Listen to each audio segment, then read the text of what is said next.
Bonsoir à tous et bienvenue au 5e webinaire de notre série du cycle création d'entreprise organisé par la CCISM. Ces webinaires sont organisés dans le cadre de notre programme d'accompagnement du porteur de projet financé par le Fonds social européen. Je me présente, Luciana Raspail, responsable appui aux entreprises et votre animatrice de la soirée. Notre webinaire de ce soir va donc traiter la thématique « Concevoir les besoins financiers de son projet ». Comme nous avons pu le voir lors de nos précédents webinaires, savoir ce qu'on va vendre, à qui on va vendre est important, mais aussi connaître les besoins financiers de son projet dès le démarrage de son projet est important. Donc, l'objectif de la présentation de ce soir est de vous sensibiliser sur l'importance de concevoir un prévisionnel avant le démarrage de votre activité, mais aussi de vous permettre de comprendre les grands principes de la gestion financière prévisionnelle d'une entreprise afin de vous permettre par la suite de comprendre les 3 documents de synthèse, savoir comment définir votre projection financière et troisièmement, donc, chiffrer votre projet. Pour vous présenter cela, nous avons donc sélectionné un expert des chiffres ce soir. Mais avant de vous présenter notre orateur de la soirée, je vais vous rappeler le déroulé de ce webinaire. Donc, en première partie, nous aurons donc la présentation qui va durer entre 40 et 45 minutes. En deuxième partie, nous allons donc enchaîner avec les questions-réponses pour environ 10 à 15 minutes. Et je vous invite donc à poser vos questions directement dans le chat pendant la présentation ou après la présentation.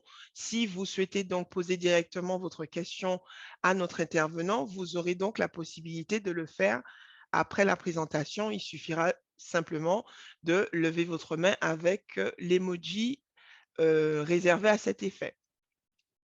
Et troisièmement, donc nous allons clôturer le webinaire avec les annonces pour les prochains webinaires. Donc, sans plus tarder, je vais vous présenter notre orateur pour la soirée, qui est donc Monsieur Bruno Lisée. Monsieur Bonsoir à Bruno, toutes et à tous. Monsieur Bruno Lisée est membre élu de l'Ordre des experts comptables. Il est également expert comptable et commissaire aux comptes indépendant depuis 2013 suite à l'obtention du DEC, du diplôme d'expert comptable. Il a créé son entreprise ex nihilo début 2013. Sa clientèle est composée de tous les acteurs sociaux et économiques de l'île, à savoir les artisans, commerçants, professions libérales, associations et les particuliers. Début 2022, il met en place une nouvelle structure d'exercice professionnel en Martinique. Donc, il nous rejoint ce soir depuis la Martinique. Et cette nouvelle structure, donc, qui comprend 2 cabinets. Son objectif pour le reste de l'année est une transition réussie vers la numérisation. Donc, je vous invite donc à m'aider à accueillir avec vos applaudissements virtuels notre intervenant de ce soir, Monsieur Bruno Lisée, s'il vous plaît. Merci beaucoup. Merci à toutes et à tous et puis bienvenue et merci de nous avoir rejoints ce soir pour ce webinaire, pour cette présentation qui va débuter, je pense, un peu.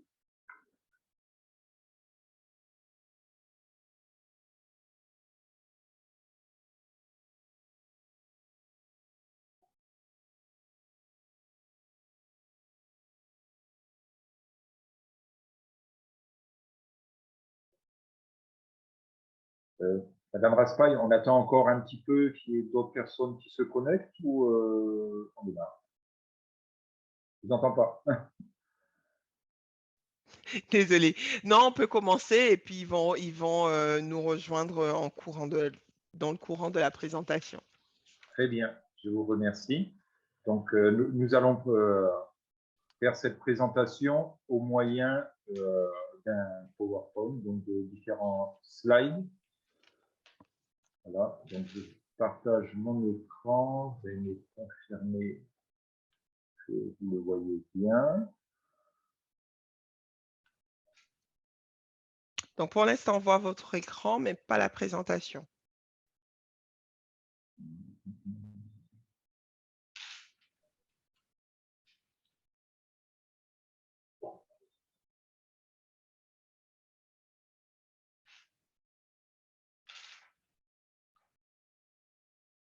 Toujours pas? Non, toujours pas. Bon, tout à l'heure, mais on va y arriver. Alors, écoutez, pour l'instant, je vais y revenir.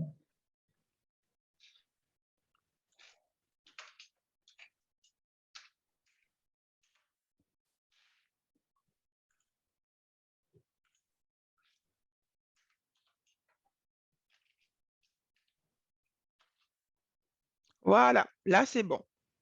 On est bon, c'est parfait. Donc, nous allons pouvoir commencer. Alors,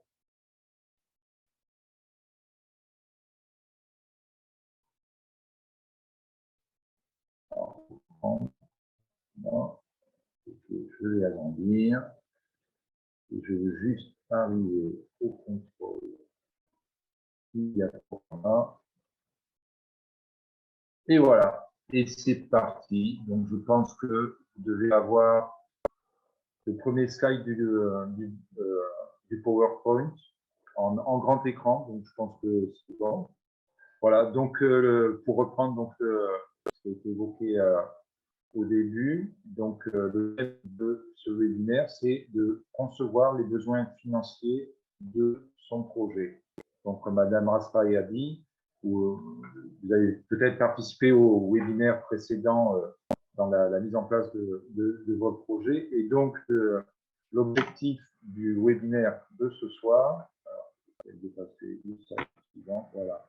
Les objectifs du webinaire de ce soir, c'est de vous présenter comment modéliser les aspects financiers d'un business project, donc de votre projet, au moyen de comptes prévisionnels. Et ça s'adresse notamment pour les porteurs de projets, mais également pour des personnes qui auraient déjà une entreprise en activité et qui souhaiteraient se différencier, s'agrandir, etc. Donc, prendre certaines décisions stratégiques et avant de les prendre, d'essayer d'évaluer l'impact financier que ça pourrait avoir et si c'est une bonne idée. Mais en tout état de cause, pour les porteurs de projets, c'est quelque chose d'incontournable. Donc, je reviens sur le terme. Le but du webinaire de ce soir, c'est d'établir des comptes prévisionnels. Donc, en quoi ça consiste et quelles sont les différentes étapes. Donc, pour cela, il faudra au préalable identifier vos besoins financiers et maîtriser les méthodes d'établissement des comptes prévisionnels de votre future entreprise. C'est ce que nous allons voir dans ce webinaire. Le webinaire pourra vous aider à définir votre projection financière, comprendre les 3 volets constituant les comptes prévisionnels. Donc, il y a 3 parties pour que ces comptes prévisionnels soient, je dirais, complets. Mettre en forme votre projet en 3 étapes, donc les fameux 3 volets, 3 parties. Le plan de financement tout d'abord, le compte de résultat ensuite, et pour finir, l'évolution de votre trésorerie. Définir une projection financière. Définition tout d'abord d'une projection financière. Une projection financière, également appelée compte prévisionnel ou business plan, c'est un document structuré décrivant au moyen de zones de texte et de tableaux les incidences économiques et financières de votre future activité au travers de votre stratégie et de vos décisions de management. L'importance d'élaborer des comptes prévisionnels. Établir des comptes prévisionnels, c'est une étape incontournable pour les porteurs de projets ou pour les chefs d'entreprise se restructurant afin de modéliser tous les éléments devant être pris en compte au travers des réflexions du créateur de projet. Pourquoi? Parce que le meilleur projet doit être viable économiquement. Et une chose qui est évidente, c'est que vous pouvez avoir un projet excellent, s'il est mal monté, s'il est mal ficelé, s'il est mal étudié, si vous n'avez pas pris en compte certains paramètres, et que malheureusement, au fil du temps, il s'avère que le projet n'est pas rentable. Ça doit être un beau projet, ça finira mal, nécessairement, ça s'arrêtera. Donc, c'est la raison pour laquelle, suite à vos réflexions, avant de vous lancer, avant de démarrer, il faut absolument établir des comptes prévisionnels, les analyser, réfléchir énormément. Les méthodes d'établissement des comptes prévisionnels, bon, c'est une chose, c'est ce qu'on va voir, mais tout repose sur votre réflexion. C'est votre projet, c'est vous qui savez comment vous le voyez, comment vous envisagez de le mettre en œuvre. C'est vous qui connaissez les moyens dont vous disposez.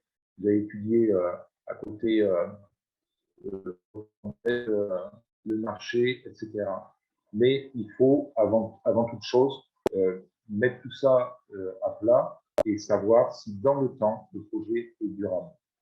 C'est la raison pour laquelle établir des comptes prévisionnels, c'est la meilleure méthode pour obtenir un ensemble d'informations pertinentes sur les incidences économiques et financières de votre activité, de vos décisions et sur vos résultats et flux financiers futurs. L'environnement de la projection financière ou des comptes prévisionnels. Le porteur de projet a généralement une vision précise de ce que sera sa future activité, de quelle façon il va s'organiser et manager son entreprise. Et la chose la plus importante, il croit en son projet et en lui-même. Sur le plan économique et financier du projet, il ne doit pas être pessimiste, sinon on ne crée pas une entreprise, ni au contraire être trop optimiste, parce que sinon on risque d'aller vers la désillusion. Le porteur de projet se doit d'être réaliste. Les limites des comptes prévisionnels. Les comptes prévisionnels sont établis sur la base de prévisions réalistes, on veut dire, et sont construits généralement sur une période de 3 ans. Mais nous savons tous que la réalité sera différente des prévisions et que les résultats futurs seront meilleurs ou moins bons que ce qui a été planifié et que ce qui est attendu. Ça, c'est la base du prévisionnel. Il faut le faire de façon rigoureuse, réaliste. Je dirais même réaliste plus. On va vers l'optimisme quand même. On croit à son projet. Mais la réalité, on l'a vu justement par rapport aux 2 années qui se sont écoulées, même si par chance, ça n'a pas peut-être un peu moins impacté qu'à bien d'autres endroits. Les choses ne se passent pas forcément comme on l'entend, sans parler de circonstances, comment dire, sur le principe auquel on ne pouvait pas s'attendre. Il y a des choses qui se passeront mieux, c'est tout ce qu'il y a à souhaiter, et des choses qui seront un peu moins bonnes. Peut-être plus de chiffre d'affaires que prévu, plus à un moment, moins à un autre, des charges ou de dépenses que vous aurez envisagées, finalement, ils seront plus lourds ou au contraire moins lourds. Et tout ça, ça va avoir des incidences sur les résultats et sur votre trésorerie. Recommandations concernant la construction de vos comptes prévisionnels. Les comptes prévisionnels doivent être structurés autour d'un plan précis et hiérarchisé, étape après étape. On ne commence pas par la fin, il y a une suite logique. La première étape, c'est de présenter au destinataire du document votre projet, votre activité, votre organisation, votre marché, et de vous présenter en qualité de futur chef d'entreprise, vos qualifications, vos compétences, votre expérience professionnelle, tout ce qui peut servir à comprendre ce que vous allez faire, comment vous allez le faire, quels sont vos atouts, quels sont les atouts de votre projet. En résumé, vos comptes prévisionnels seront bâtis non seulement autour de tableaux de chiffres, mais également au moyen de texte afin de donner le maximum d'informations aux lecteurs. L'objectif étant de les convaincre non seulement de la qualité de votre projet, mais aussi de vos capacités à le mener à bien. Les destinataires de vos comptes prévisionnels sont tout d'abord vous-même. Pourquoi? Parce que c'est vous qui les aurez construits au travers de vos réflexions. Donc, ça sera un support, en fait. un support à vos réflexions, et parce que vous pourrez l'utiliser ultérieurement pour comparer vos prévisions avec les réalisations. Il faut savoir qu'à partir d'une étude prévisionnelle bien faite, ce que je vais vous montrer ce soir, vous pouvez très bien l'utiliser par la suite pour faire un tableau de bord. Donc, comme il va être construit sur la base de 3 exercices, donc globalement 3 ans, mois par mois, vous pouvez très bien l'utiliser par la suite sous forme de tableau de bord, c'est-à-dire prendre chacun des mois de votre prévisionnel avec 2 colonnes, les prévisions, donc ce qu'il y aura dans votre prévisionnel, et le réaliser à la fin de chaque mois. Le chiffre d'affaires que vous avez prévu au mois de janvier 2023, et puis celui que vous réaliserez. Pareil pour le poste de charge. Et ça, c'est un très bon indicateur pour savoir si les prévisions qu'on a fait, on est dans la lignée de ce qui était prévu ou pas. C'est mieux, c'est moins bien, et au fil du temps. Et les autres destinataires, ça va être avant tout votre banquier, généralement lors de la création des entreprises et pour l'ouverture d'un compte bancaire, parce qu'un compte bancaire professionnel, c'est obligatoire. Le banquier va vous demander des comptes prévisionnels parce que voilà, ça va être le support de votre projet en fait. Et puis, c'est pas seulement les chiffres, c'est ce que je disais, c'est vous et votre projet qu'il faut vendre. L'expert qui va le préparer avec votre aide, parce qu'il ne peut pas faire ça tout seul, et toutes les parties prenantes en général, donc ça peut être des fournisseurs principaux, ça peut être des organismes sociaux, etc., etc. Comprendre les 3 parties composant des comptes prévisionnels. Une projection financière ou des comptes prévisionnels sont articulés autour de 3 parties. Tout d'abord, un plan de financement. Deuxièmement, un compte de résultat. Et troisièmement, la projection de trésorerie. On va commencer par le plan de financement. Il est constitué de 2 volets. D'une part, vos besoins, et d'autre part, comment financer ces besoins. Les besoins, il s'agit, pour démarrer votre activité, il faudra financer, par exemple, l'aménagement de votre local, l'équiper, installer du matériel, l'acheter en fait, des machines, etc. Peut-être acquérir un véhicule professionnel. Plus généralement, c'est l'ensemble des investissements dans les moyens de production. Donc, ils seront plus ou moins importants selon la nature de votre activité. Ce n'est pas la même chose pour quelqu'un qui va faire de la prestation de services entre guillemets intellectuelle, qui a besoin en gros d'un bureau et d'un ordinateur, et quelqu'un qui va vouloir ouvrir un restaurant où il y a une cuisine à équiper, il y a une salle à installer, etc., etc. Et d'autre part, engager des dépenses de démarrage, donc tout ce qui est frais de communication, frais de création, pardon, communication, petit matériel. Donc, c'est tout ce qui va être nécessaire à la mise en place et au démarrage de votre projet. Et faire face aux frais généraux au cours des premiers mois d'activité, dans l'attente de réaliser un chiffre d'affaires suffisant pour assumer des charges fixes. En fait, c'est plus ou moins long, mais votre chiffre d'affaires n'aura pas peut-être pris j'allais dire, le niveau nécessaire pour être à l'équilibre par rapport à vos charges fixes qui peuvent être votre loyer, l'eau, le téléphone, l'électricité, payer le personnel et les charges sociales si vous embauchez, etc. Et donc, par rapport à ça, il va falloir disposer de fonds, de trésorerie au départ pour pouvoir passer cette période qui sera plus ou moins longue jusqu'à ce que votre activité, votre chiffre d'affaires génère suffisamment de trésorerie pour assumer l'ensemble de ces dépenses et faire commencer à faire des réserves de trésorerie. Si on est trop court au départ, le projet peut très bien démarrer, mais il n'aura pas le temps de prendre son essor, vous serez à bout de trésorerie et les choses risquent d'être compliquées. Comment financer ces besoins?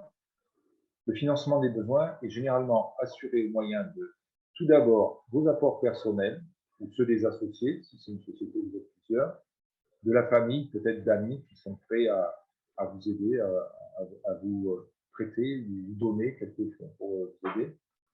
D'autre part, le recours à l'emprunt, donc les établissements bancaires et organismes assimilés. Crowdfunding, c'est un peu à la mode, mais ça fonctionne. Et le crédit fournisseur. Crédit fournisseur, c'est quoi? Si vous avez, je sais pas, vous ouvrez un magasin de vêtements, votre fournisseur principal est d'accord pour vous mettre une partie du stock à disposition et vous en payez, admettons, la moitié, puis l'autre moitié, il va l'étaler sur un certain nombre de mois. Et enfin, des subventions ou des aides diverses, selon les périodes, selon les cas de figure, selon votre situation, selon votre projet. Toujours se renseigner sur tout ce qu'il peut y avoir comme aide et pas hésiter à monter des dossiers parce que ça ne peut qu'aider. Deuxième partie, ça sera le compte de résultat. Il est généralement établi sur une période de 3 ans. Ça peut être plus, ça peut être moins, mais enfin 3 ans, c'est généralement la durée qu'on utilise. L'objectif, c'est de montrer au lecteur de votre document l'évolution, la progression de l'activité mois après mois et l'impact de cette progression sur les résultats économiques, donc sur votre bénéfice, par exemple, et également sur votre trésorerie. La présentation du compte de résultat dans le compte prévisionnel est similaire à celle des comptes annuels, ce qu'on appelle basiquement le bilan. Elle est organisée et présentée successivement par le chiffre d'affaires, donc qui est en haut de page. Viennent ensuite les dépenses et les charges externes. Donc ça, c'est tout ce qui contribue, ce qui est nécessaire au fonctionnement. Ensuite, hiérarchiquement, la part impôts et les salaires, charges sociales, y compris celles du dirigeant, de vous-même. Enfin, les produits et charges financiers exceptionnelles. Et pour finir, on aura un résultat économique avant et impôt après impôt sur les sociétés. Et pour terminer, la troisième partie des comptes prévisionnels, ça sera la situation de trésorerie, qu'on appelle également en anglais le cash flow projection. Elle est directement issue du compte de résultat. Donc, c'est la raison pour laquelle les comptes prévisionnels, c'est hiérarchisé. On commence par le plan de financement, on fait le compte de résultat et on finit par la trésorerie. Donc, la trésorerie directement issue du compte de résultat, c'est la projection financière et plus généralement, ça appelé situation de trésorerie. Donc, en fait, on cherche à savoir l'évolution de la trésorerie au fil du temps par rapport à l'activité. L'objet de la projection financière, c'est de montrer fin de mois après fin de mois la progression de cette trésorerie disponible et de mettre en évidence le fait que la société, l'entreprise ne va pas se trouver à un moment ou à un autre en situation d'insuffisance de trésorerie, ce que j'ai fait tout à l'heure, ou de trésorerie trop proche de zéro. Pourquoi? Parce que on est dans du prévisionnel. Il suffit que dans votre prévisionnel, on passe en négatif en trésorerie ou proche de zéro. Bon, déjà, c'est pas bon. Mais si jamais la réalité elle est moins bonne que le prévisionnel, c'est-à-dire si votre chiffre d'affaires est un peu plus bas que prévu pour un tas de raisons, eh bien, votre trésorerie elle sera immanquablement beaucoup plus basse. Donc là, ça va devenir compliqué. À l'inverse, si c'est plus élevé, vous serez à l'aise. Une bonne progression de la trésorerie nette, mise en évidence par les documents, c'est le gage que l'entreprise sera en mesure de faire face à ses obligations, de rembourser ses emprunts, de payer ses factures, les apports des associés, parce que peut-être que l'argent que vous allez mettre au départ dans votre entreprise, vous aurez envie de le récupérer à un moment ou à un autre, c'est quand même le but. Payer des dividendes, donc ça sera à l'issue du premier, du deuxième et du troisième exercice, à condition de faire des bénéfices, et surtout de disposer de fonds permettant à la structure de croître au moyen d'investissement afin de développer son activité. C'est-à-dire, on peut très bien d'essayer d'évoluer, de vous agrandir, par exemple, d'acheter de nouvelles machines, de faire une nouvelle activité, ou de remplacer, parce qu'à un moment ou à un autre, vos investissements, votre matériel, vous l'utilisez, il a une durée de vie plus ou moins longue, et puis il faudra le remplacer. Donc, le jour où il faudra le remplacer, il faudra trésorerie pour ça. Donc, un conseil à viser, c'est de bâtir des comptes prévisionnels autour d'une variation du niveau de chiffre d'affaires, par exemple de plus ou moins 10%, ça peut être 5%, ça peut être 15%, afin de mesurer l'impact d'une telle variation sur les résultats économiques et sur les futurs cash flows. C'est ce que j'expliquais tout à l'heure. Si les choses ne se passent pas comme prévu, si c'est mieux, on voit ce qui se passe. Si c'est moins bien, on voit également. Voilà, la réalité. Comment mettre en forme votre projet? Le compte de résultat est structuré, tout comme les comptes annuels, en 3 parties, avec un résultat d'exploitation. Alors, qu'est-ce que c'est le résultat d'exploitation? On part du chiffre d'affaires, diminuer des achats et charges externes, c'est-à-dire c'est en gros toutes les dépenses, des taxes, les rémunérations, donc les salaires et vos rémunérations à vous, et les charges sociales sur ces rémunérations. Et enfin, dépréciation et amortissement. Donc, on va surtout parler des amortissements. Ce qu'il faut savoir, c'est que vos investissements, vous allez au niveau trésorerie, vous allez les acheter, mettons, lors de la création de votre société. Il va falloir les financer, donc les payer aux fournisseurs auprès de qui vous achèterez vos machines et vos installations. Mais par contre, on ne passera pas ça en charge la première année en intégralité. On va les amortir, c'est-à-dire que si on considère qu'ils ont une durée de vie de 5 ans, 6 ans, 7 ans, on va parler d'une machine, par exemple, eh bien, chaque année, on passera en charge un cinquième ou un sixième ou un septième de la valeur d'origine du bien. En fait, on étale le coût du bien sur plus ou moins sa durée de vie. À la suite du résultat d'exploitation, donc dans le compte de résultat, on trouve le résultat courant. En fait, le résultat courant, c'est quoi? C'est le résultat d'exploitation, donc précédemment déterminé, plus ou moins les charges et les produits financiers et exceptionnels. Je vais vous dire plus tard, on va détailler tout ça pour que vous entendiez ce dont il s'agit. Et pour finir, le résultat net. Alors, le résultat net, c'est le résultat courant, donc ce qu'on avait juste avant, diminué de l'impôt sur les sociétés. Les prévisions sont établies et généralement présentées sur une période de 3 exercices afin de montrer au lecteur les évolutions et les progressions de votre activité, l'impact sur le résultat final et sur la trésorerie nette. Il est maintenant temps de vous présenter comment construire ces comptes prévisionnels. Donc, comment construire un résultat d'exploitation? Le premier poste à déterminer, c'est l'estimation du chiffre d'affaires du premier exercice. Il s'agit certainement de l'étude la plus minutieuse à réaliser, mais surtout la plus importante à apprécier. Pourquoi? Parce que, je l'ai déjà dit, des variations significatives de votre chiffre d'affaires sont susceptibles de générer des impacts importants sur le résultat final et sur la situation de trésorerie future. Comment calculer son chiffre d'affaires prévisionnel? Alors, cela dépend tout d'abord de la nature de votre activité, si c'est des ventes de marchandises, donc magasin, de la prestation de services, ou mix, ça peut être les deux. Un artisan qui peut vendre, il vend les fournitures qu'il va poser, un plombier par exemple, les lavabos, etc. Mais il va aussi les poser, donc il y a aussi la main-d'œuvre, c'est de la prestation de services, donc ça c'est.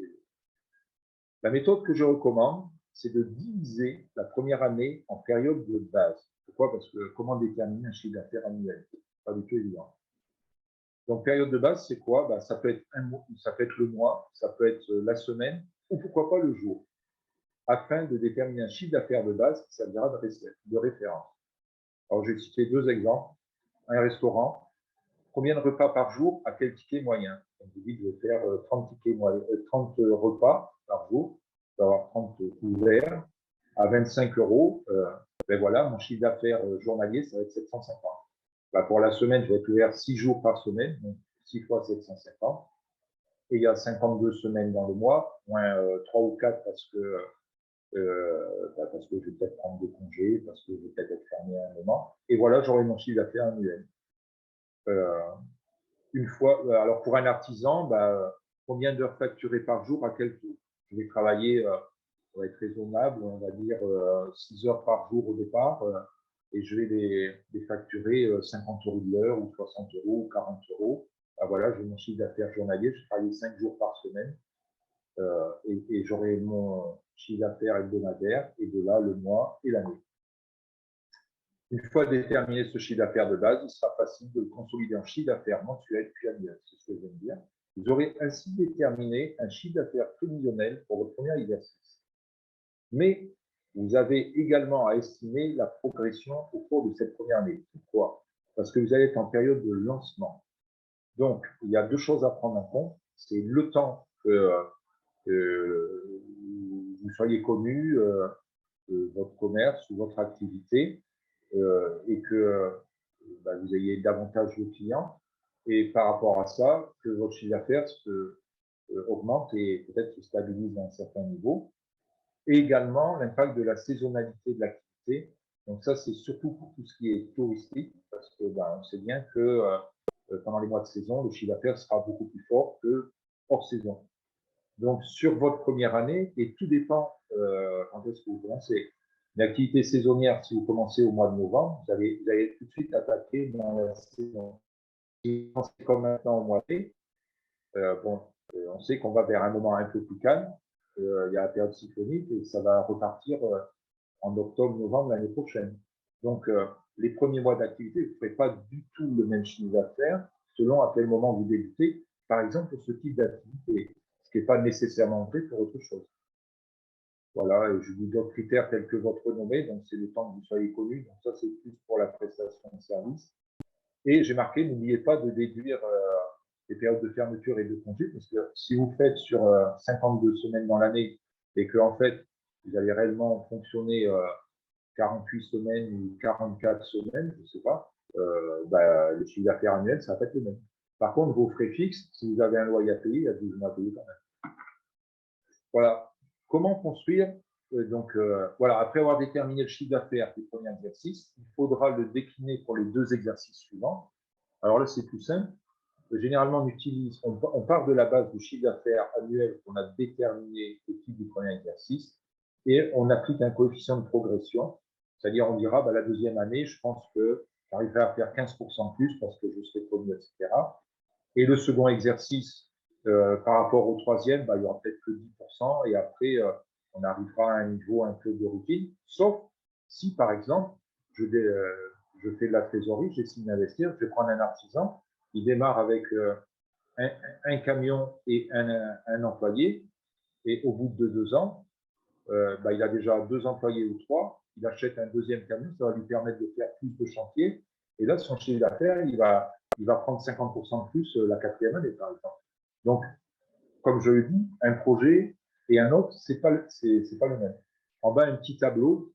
Bon, c'est le cas d'un artisan où il y a 2 choses. Il y a de la main-d'œuvre et des fournitures, ce que je disais tout à l'heure. Et voilà, donc pour 2022, il a fait son calcul, il va faire 108 000. Il a mis 15% la deuxième année et il prévoit de faire 124 000, puis encore 10% de plus. Il prévoit de faire 136 000. Voilà comment on met en place le chiffre d'affaires prévisionnel. Et comme je l'ai dit tout à l'heure, ça, c'est quand même la clé de voûte de l'ensemble de vos prévisionnels. Si vous êtes complètement hors des clous, irréaliste, et que vous mettez le chiffre d'affaires trop élevé pour avoir un beau résultat et de la trésorerie à la fin, et que vous savez pertinemment que la réalité, ça vous allez au-devant de mauvaises surprises. Deuxième étape, les dépenses de fonctionnement. Elles sont réparties en charges fixes, c'est-à-dire activité ou pas, qu'elle soit élevée ou pas, c'est toujours la même chose à sortir, par exemple, tous les mois. Les loyers, l'assurance, il est réparti sur l'année. Le téléphone, généralement, c'est des forfaits. Les honoraires, c'est réparti sur l'année. Les frais bancaires, généralement, c'est fixe aussi. Et après, les charges variables, ça, c'est les charges qui dépendent directement du niveau d'activité. Donc, coût d'achat des marchandises vendues, je vais prendre le cas je vais prendre un magasin de chaussures, par exemple. Plus vous allez vendre de paires de chaussures, plus il faudra en acheter. En fait. Donc, ça va être directement lié à votre activité. Ça peut être vrai également pour l'électricité, l'eau, le carburant, ce qu'on appelle généralement les fournitures consommables. Certaines dépenses peuvent être mixtes, fixes et variables, comme par exemple la maintenance, la communication, le petit matériel. Pareil, ça dépend de l'activité, comment on fonctionne. Tout comme pour la présentation du chiffre d'affaires, les achats et les charges externes déterminées pour le premier exercice doivent être ajustés pour les 2 exercices suivants. Donc là, c'est quand même plus simple que pour la détermination du chiffre d'affaires, au vu de la projection de l'activité. Donc le slide suivant va vous mettre en évidence un exemple de présentation des dépenses de fonctionnement. Donc on a la partie fourniture consommable, eau, électricité, carburant, petit matériel, fourniture de bureau. Voilà, une année avec Il peut y avoir une augmentation sur les années suivantes. Par exemple, pour l'eau et l'électricité, comme je dis, c'est des charges variables. Donc, si votre chiffre d'affaires augmente, certainement ces dépenses augmenteront. Peut-être pas au même rythme, mais elles augmenteront. Le loyer, il peut y avoir une augmentation si votre bail est indexé ou pas, ça dépend. Donc, il peut y avoir des variations ou pas. Bon, le loyer, c'est assez facile. Hein. Si vous savez que le loyer de votre local, c'est 1 200 € par mois, c'est facile pour compléter le prévisionnel. Location mobilière, donc ça, c'est si vous avez des biens en crédit bail ou la machine à carte bleue en location, etc. Travaux et réparations, donc ça, c'est tout ce qui est maintenance. Les assurances, en divers, il n'y a que tout. La publicité, communication, donc parfois, c'est plus élevé la première année parce qu'on veut se faire connaître, donc on met quand même le paquet. Après, ça peut être plus de la publicité de maintien, de savoir qu'on est toujours là. Mission réception, donc ça, c'est des dépenses restaurants et autres, déplacements. Téléphone, Internet, les frais bancaires, transport sur achat, donc ça, c'est par rapport aux marchandises, les honoraires, etc. Donc là, on a eu tout d'abord le chiffre d'affaires, là, les dépenses de fonctionnement. Il nous manque quoi pour finaliser le résultat d'exploitation? C'est les impôts et taxes. Donc là, on parle de droits de licence et patents. Je parle de 221. Taxes d'apprentissage et formation continue, ça c'est si vous avez des salariés. La TGCA reversée sur les encaissements de factures de vos clients, ce n'est pas une taxe déductible ni une partie du chiffre d'affaires. En fait, on la collecte lors du règlement des factures ou de l'encaissement de son chiffre d'affaires et on la reverse au service des impôts. C'est-à-dire que ça ne rentre pas ni en charge ni en produit dans le compte de résultat. Vous collectez pour le compte du Trésor public. On a ensuite les dépenses de personnel, donc rémunération des salariés et les charges sociales qui sont assises sur les salaires, et votre rémunération et cotisations sociales attachées à votre rémunération. Donc, tout dépendra de votre forme juridique, si vous êtes en entreprise individuelle ou en société, une URL ou une SARL, par exemple, si vous êtes gérant, majoritaire ou pas. Et si c'est une SASU ou une SAS, il faut savoir c'est que la SASU et la SAS, le seul mode de rémunération des dirigeants, c'est d'être salarié. On ne dépend pas du régime des indépendants. Encore que, là, il y a des gros changements qui sont en cours et qui sont déjà très avancés sur l'entreprise individuelle. Là, sur 2022, qui sont passés en décret, en fait, suite à un gros travail du Conseil supérieur de l'ordre des experts comptables sur le statut de l'entrepreneur individuel qui bénéficie des mêmes garanties qu'une entreprise, donc sur son patrimoine personnel, et qui va pouvoir choisir de dépendre du régime des indépendants ou du régime général de la sécurité sociale, comme pour les salariés, mais également du régime d'imposition, c'est-à-dire d'être à l'impôt sur le revenu ou à l'impôt sur les sociétés. Et enfin, pour finir, le calcul des dotations aux amortissements, des investissements et des dépréciations. Donc, c'est ce que j'expliquais tout à l'heure. Les investissements, on ne déduit pas ça en charge d'un seul coup la première année, c'est étalé sur la durée de vie de vos investissements. Voilà un compte d'exploitation. Comme je disais au début, ça se présente comme les états financiers d'un bilan, en fait. Donc, on commence par le chiffre d'affaires en haut. Voilà. Bon, là, on est dans un cas de commerce, c'est-à-dire il y a uniquement de la vente de marchandises, il n'y a pas de prestation de services. Juste dessous, on a les achats de marchandises, donc ce qui est normal, puisque vente de marchandises, achat de marchandises, on est dans le commerce. Fourniture consommable, donc c'est tout ce qui était eau, électricité, etc. Les autres services externes, donc c'est toutes les autres dépenses, loyer, téléphone, réparation, assurance, frais bancaires. Total des charges externes. Après, on a les taxes, rémunération des salariés. Alors ça, c'est un exemple que j'ai pris dans le compte prévisionnel que j'ai pu établir il y a quelques années d'ailleurs, où il n'y avait pas de salariés la première année et on commence à en voir la deuxième année. Voilà, c'est-à-dire au début, il va démarrer tout seul. Rémunération du dirigeant et les charges sociales attachées dessus, avec un total donc taxes et charges sociales, donc c'est toute cette partie-là. En dessous, donc les dotations aux amortissements, total des dépenses d'exploitation. Et notre résultat d'exploitation, c'est quoi? C'est le total des produits d'exploitation, c'est-à-dire globalement le chiffre d'affaires, 144 000 qu'on a là, moins le total des dépenses, 118, il nous reste un résultat positif de 25 000 euros. Et l'évolution l'année suivante, etc. Alors là, bon, l'exemple que j'ai pris, en fait, la première année, elle s'est allée sur 18 mois. En fait. C'est la raison pour laquelle on a un résultat qui est assez élevé. Oui, il faut savoir que votre première année d'exercice,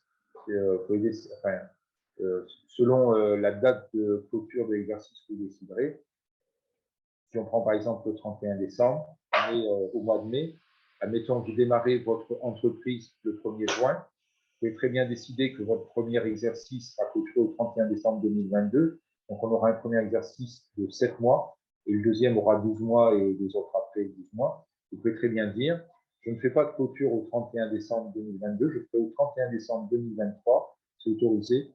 Donc, là, on aurait 18 mois, 19 mois, bon, c'est un peu un maximum, il faut éviter de faire plus, mais on n'est pas obligé de se calquer sur un premier exercice qui passe juste 12 mois. Deuxième partie du compte d'exploitation, c'est le résultat courant. Donc, on a obtenu notre résultat d'exploitation, chiffre d'affaires moins les charges, etc. Le résultat courant est obtenu en ajoutant au résultat d'exploitation les résultats financiers exceptionnels. Le résultat financier, qu'est-ce que c'est? C'est la différence entre les produits financiers, par exemple des gains de change, et des charges financières. Par exemple, c'est des intérêts d'emprunt. Si vous trouvez un emprunt, les intérêts d'emprunt ne sont pas dans le résultat d'exploitation, sont dans le résultat financier. Le résultat exceptionnel, enfin, c'est la différence entre les produits exceptionnels. Par exemple, vous vendez une immobilisation. Exemple, vous avez acheté un fourgon, par exemple. 5 ans, vous l'avez acheté 15 000 euros. 5 ans après, vous le revendez 7 000 euros. Ce produit de cession, donc la vente, ça sera, les 7 000 euros, ça sera un produit exceptionnel, vente d'une immobilisation. C'est en train d'être réformé, ça d'ailleurs. Et les charges exceptionnelles, bah, ça peut être par exemple des pénalités, des majorations de retard sur vos charges sociales.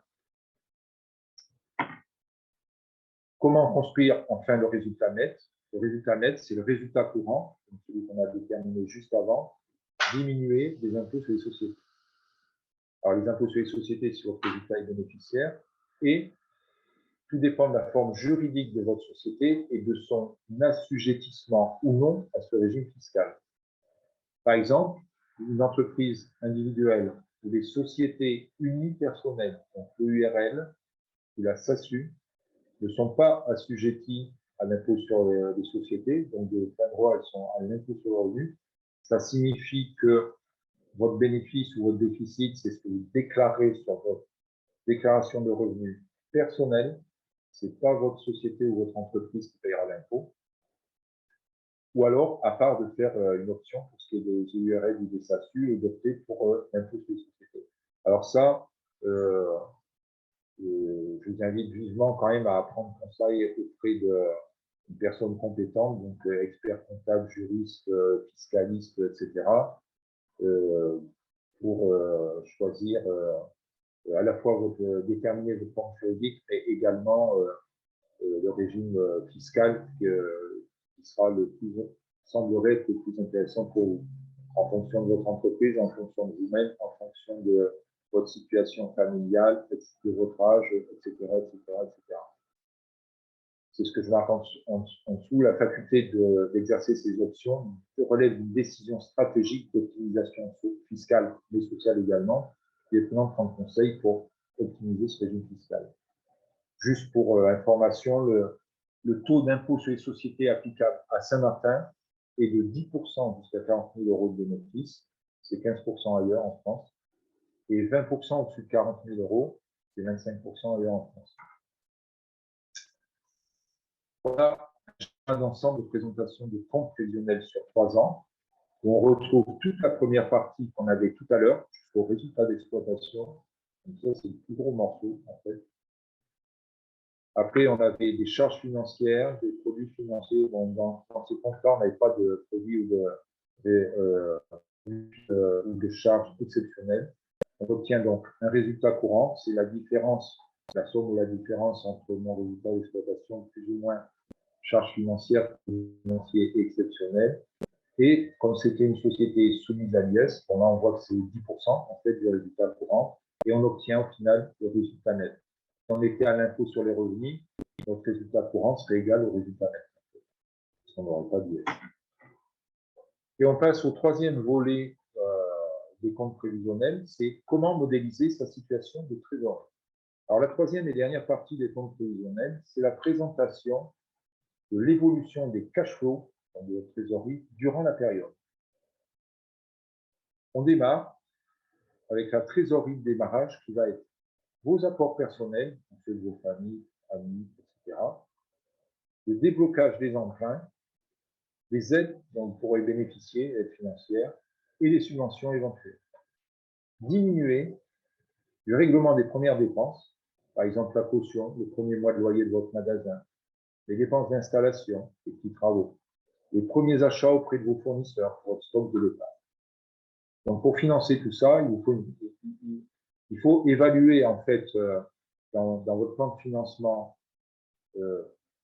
vos immobilisations, ce qu'on a vu tout au début, et toutes vos dépenses de démarrage, mais également aussi, comment dire, avoir suffisamment de fonds pour pouvoir subvenir au premier mois d'activité. Peut-être oui, peut-être non. Hein. Si c'est de la prestation de service, peut-être ça ne sera pas nécessaire. Et donc, on aura notre trésorerie de démarrage. Et à partir de cette trésorerie de démarrage, donc les flux de trésorerie qui seront présentés sous forme de tableau mois après mois, s'effectuera en additionnant au solde de trésorerie à la fin de la période précédente les flux de trésorerie entrants, c'est-à-dire le chiffre d'affaires principalement encaissé, n'est-ce pas, parce que le chiffre d'affaires pas encore payé, ça n'a pas d'incidence sur la trésorerie, diminuer des règlements des dépenses effectuées au cours de la période. La difficulté provient du décalage de temps entre le moment où s'est effectuée l'opération, par exemple envoyer une facture à un client ou recevoir la facture d'un fournisseur, et le moment du règlement. Si c'est un magasin et que vous encaissez comptant votre trésorerie entrante, votre chiffre d'affaires, c'est vos encaissements tous les jours. Donc là, on n'a pas de décalage. Si on va prendre le cas, par exemple, d'un artisan, il a fait une prestation chez un client qui a duré plus ou moins longtemps, qui a un montant plus ou moins élevé, il va faire une facture, il va la remettre au client. Peut-être que le client va payer tout de suite, ou peut-être qu'il va payer fin de mois, ou il va payer au début du mois suivant, ou peut-être qu'il va payer il va demander à payer en 2 fois ou en 3 fois. C'est-à-dire vous avez fait votre facture aujourd'hui et vous n'avez pas forcément le cash flow, donc la trésorerie aujourd'hui. Vous aurez peut-être une partie tout de suite et la suite plus tard. Donc là, on a un décalage dans le temps. De la même façon, vos factures fournisseurs, il y a des choses que vous avez peut-être payées en réception, ou quand vous allez dans un magasin, vous allez acheter des fournitures de bureau, par exemple, vous payez tout de suite cette dépense. À l'inverse, par exemple, je vais reprendre le cas du magasin de chaussures, votre fournisseur vous envoie une commande, on peut envoyer la commande, il vous aura peut-être demandé un acompte, c'est-à-dire là, vous l'aurez payé d'avance, par contre, mettons 20%, et puis il va vous demander, je sais pas, 30% de plus à la livraison, donc quand la marchandise arrive, et les 50% de plus, par exemple, vous l'étalez sur 2 mois, 3 mois, parce qu'il va vous laisser le temps de vendre une partie du stock, et pour que ça génère de la trésorerie pour pouvoir le payer. Donc tout ça avoir un impact sur votre trésorerie nette tous les mois, parce qu'on aura un décalage en fait dans le temps. Donc c'est la raison pour laquelle il faut prendre en considération le décalage temporel lors de l'élaboration de votre tableau de flux de trésorerie. Alors, tout ça, ça peut vous paraître un peu fastidieux. En fait, on fait comment? En fonction de la nature de votre activité, il convient de paramétrer des délais de paiement moyens. Un pour les clients, par exemple 30 jours. Si vous êtes artisan, vous dites, bon, les clients, ils me payent à la fin du mois, 30 jours en tout cas. Et un pour les fournisseurs, les charges sociales. Alors, ça peut être 30 jours, ça peut être à la fin du trimestre, etc. Toujours pareil, hein, tout dépend tout dépend de votre activité, comment vous pensez fonctionner. Voilà, c'est une moyenne. Voilà, sous forme de tableau, une situation de trésorerie pour un premier exercice. Donc, l'exemple en question, c'est une durée de 18 mois. Voilà, c'est la raison pour laquelle on démarre en 2020 et en 2021. Donc, on avait une situation comment dire, un peu de trésorerie de démarrage. Bah, le premier mois, on a encaissé 43 000 euros de chiffre d'affaires. On a payé 16 445 euros de dépenses. Donc, mon cash flow a varié de façon positive de 26 000 euros. C'est ce que je retrouve là. Le mois suivant, bah, même chose. Je reprends mon solde à la fin de la période précédente. Je retrouve les 26 000 qui sont là. Ils augmentent de mon chiffre d'affaires. Ils diminuent de mes dépenses. La variation de cash flow, donc c'est mes 8 000 moins mes 6 000, c'est 1175. On voit que mes 26 000 augmentent de 1175 pour passer à 27 000. On peut très bien avoir des périodes où il va descendre. C'est-à-dire que là, si on veut parler par exemple d'un commerce de type saisonnier, et s'il est fermé, mettons, au mois de septembre, bah, il fera quand même qu'il fera zéro de chiffre d'affaires, mais il faudra quand même qu'il paye le loyer, il y aura quand même certaines dépenses, peut-être qu'il y aura reçu la facture d'électricité, etc. Donc, on pourra avoir, le cash flow ne va pas forcément uniquement en montant, ou voire même à certaines périodes de l'année, on a un chiffre d'affaires qui n'est pas suffisant pour payer les frais fixes, et par rapport à ça, ben, en fait, on consomme dans la trésorerie qu'on a mis de côté au cours des mois précédents. Donc, la situation de trésorerie peut monter, descendre au fil du temps. Ce qu'il ne faut pas, c'est qu'elle atteigne le zéro, et surtout pas qu'elle soit négative, parce que ça veut dire que si c'est le cas, on risque de se retrouver à découvert à la banque, ou en tout cas dans une situation un peu compliquée. Et généralement, quand c'est comme ça, les dettes montent parce qu'on paye moins de choses, on fait traîner, et c'est pas très bon parce qu'il va falloir rattraper tout ça à un moment ou à un autre. On peut pas lever, ça peut arriver. On l'a vu avec l'histoire de pandémie, de commerce fermé, etc. Si on n'a pas les reins un peu solides, et dans tous les cas de figure, il faut regarder tout ça. Donc là, on avait le premier mois, bah, les deux exercices suivants, bah, c'est exactement le même principe. Voilà, le troisième. Voilà. Donc, en synthèse, nous avons décrit successivement les trois étapes fondamentales que vous devez présenter sur votre étude prévisionnelle, à savoir un plan de financement, un compte de résultats et la projection de votre trésorerie. Chacune de ces trois parties dépend de la partie précédente. On l'a bien compris. Et ces trois parties forment un tout. C'est-à-dire, si vous vous contentez de faire juste un compte de résultats, que vous donnez ça à votre banquier, bon, bah, peut-être il va vous accorder le crédit, hein, mais il va trouver que c'est un peu léger. Et il n'y a pas tout. La qualité de vos prévisions dépendront de la qualité de vos réflexions et de vos recherches. C'est-à-dire, il faut vraiment travailler là-dessus, il faut l'approfondir, il faut vraiment être critique dans les montants qu'on peut vouloir indiquer. Est-ce que je suis dans le vrai, est-ce que je suis réaliste? Vos comptes prévisionnels doivent être réalistes, loyaux, et doivent refléter comment se concrétisera votre futur business. Prenez tout le temps nécessaire à sa préparation et faites-vous aider. On arrive à la fin de cette présentation. Je vous remercie déjà tout d'abord pour votre attention, et j'espère que ça vous a intéressé, que ça vous a apporté et vous a éclairé sur cette page très importante dans la mise en place de votre projet. Et donc, je suis là pour vous apporter des explications complémentaires si vous souhaitez répondre à vos questions. Et je cède la parole à Madame Raspail, qui a dû recenser les questions éventuelles. Merci à vous pour votre attention. Merci beaucoup, Monsieur Lisée, pour cette présentation qui fut très complète. Merci.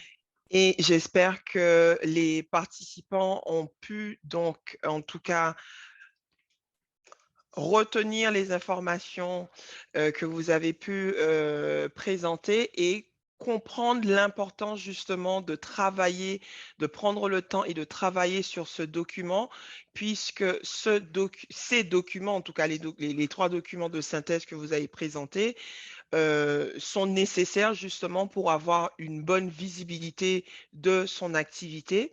Et cela va donc nous permettre justement d'anticiper les imprévus et de mieux gérer notre activité et faire face, bien entendu, aux imprévus financiers que nous pourrons donc rencontrer. J'ai quelques questions dans le chat. Alors, oui, juste un point, pardon. Oui, Peut-être juste avant comment dire, de démarrer les questions, euh, je peux vous présenter un modèle de compte prévisionnel rapidement, vous le faire défiler, comme ça, vous aurez à l'écran en fait la vue du document, par exemple, tel que moi je le réalise, et ça va vous donner un aperçu un peu plus euh, réel de ce qu'il en est, plutôt que juste les quelques tableaux, si vous voulez bien. Voilà. Donc, bon, bah, voilà, le document final, par exemple, que je remets à un client, voilà, une étude prévisionnelle, peut-être il y a quelques temps, c'est en fait un magasin de chaussures, voilà. Donc, alors, faut faire un défilé. Voilà. Voilà, donc sommaire, bien entendu.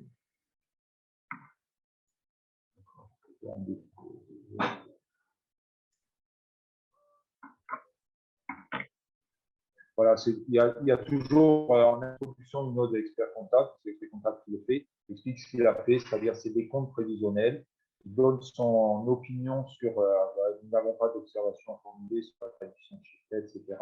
Donc en fait, il atteste par la qualité du document qui est présenté.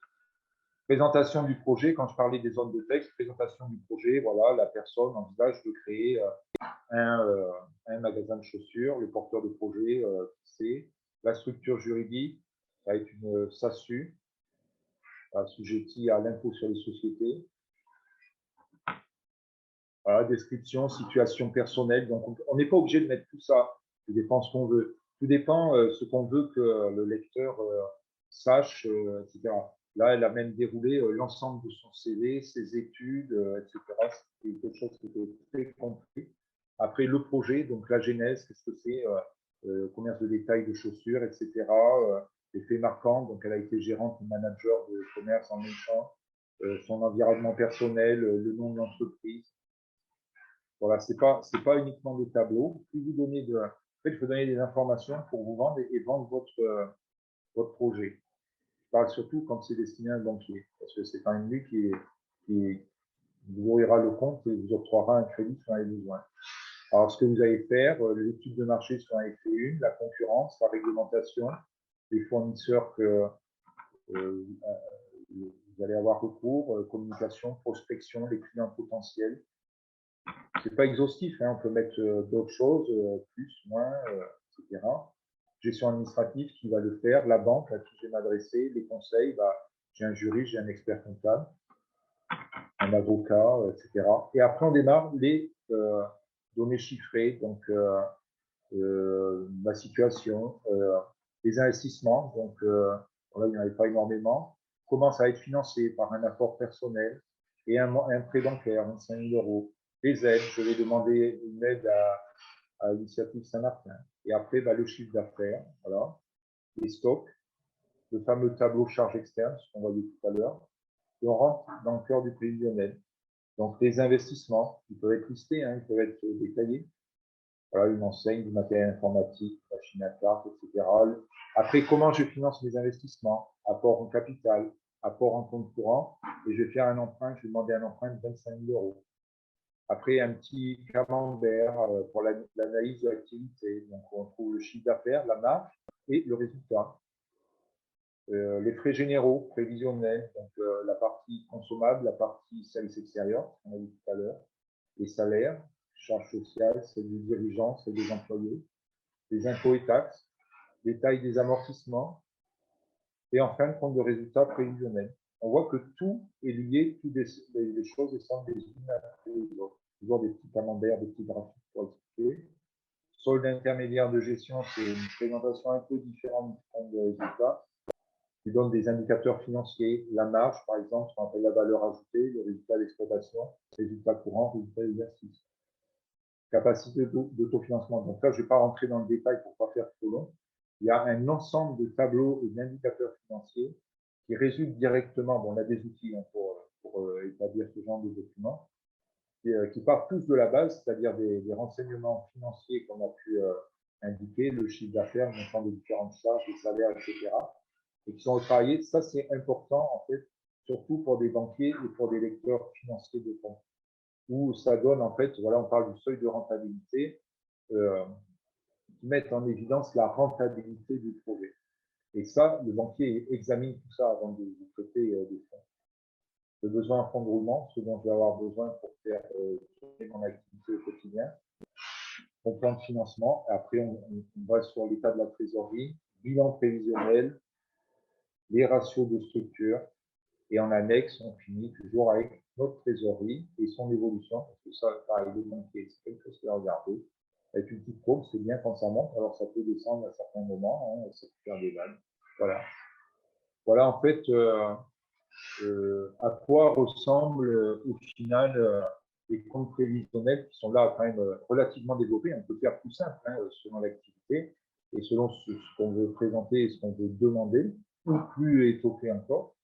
Mais voilà en gros le document de synthèse à quoi il ressemble. Il y a d'autres façons, il n'y a pas un modèle typique, hein, mais voilà en quoi il faut essayer d'arriver quand on doit présenter un projet et surtout quand on demande des fonds.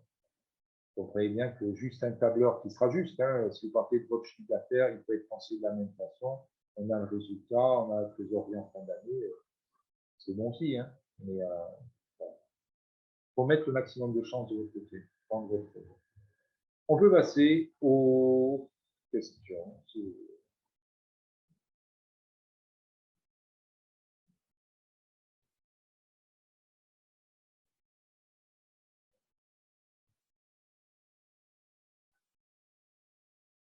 On ne vous entend pas. Le micro est coupé. Autant pour moi. Je vous remercie pour cette présentation du document et j'espère que ça a pu donc porter, donner une idée en tout cas à ce que peut ressembler ce document que vous venez de présenter qui était assez complet. J'ai une question avant de passer aux questions des participants.